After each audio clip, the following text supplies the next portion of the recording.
So just to highlight and show a contrast between the Somalia of the past and that of today, Somalia is making significant gains in the war against the terrorist group Al-Shabaab. On the other hand, Somalia is making significant gains in finalizing the deadly program and finalizing the HIPC initiative. In that sense, our president and the prime minister often talk about two scenarios that the minister Bek has alluded to. It's called post-Al-Shabaab and post-HIPC scenario. It is a scenario that puts much more demands and pressure on the government. We must be better prepared. So I have spoken to my Somali folks about the things that we need to do on our part, starting with the need to increase significantly our revenue generation capabilities. The role of a government is to utilize legitimate force, govern its landscape, and ensure that there is some sort of equitable distribution of resources and people's rights are protected, both the haves and the have-nots. That's what governments do. So on our side, we are making efforts to increase our tax base, our revenue, control expenditure, enhance good governance, transparency. That is the responsibilities that we as Somalis at the various levels of government must live up to. And that's what our people expect of us. The African Union has something called the 2063 Agenda. It has political, economic, and social goals.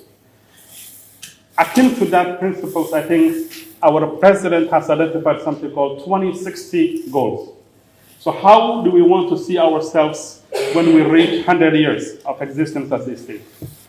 Factoring in 30 years of failure. It is that kind of objectives that we have that compel us to focus on how do we better utilize our development aid and assistance.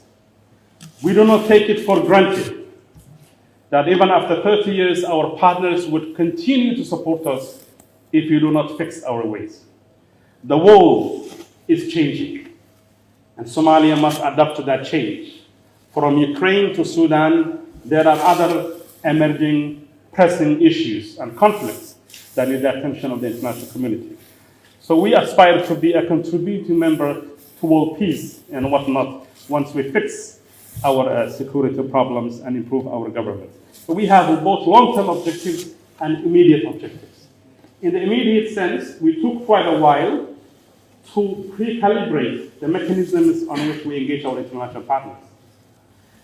One of them, overall aid architecture, is the Development Forum. There are a few areas that I would like to highlight, not getting into the technicalities of it. We are fully cognizant, despite our very ambitious dreams to transform our state and society, of the tremendous challenge that faces us.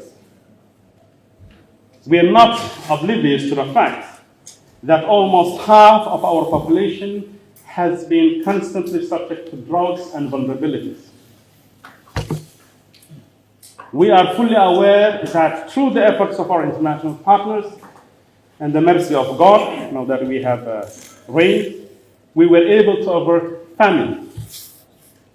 We were even cognizant of the fact that in the 90s, when the protocols and the tools for determining whether a scenario or a situation is one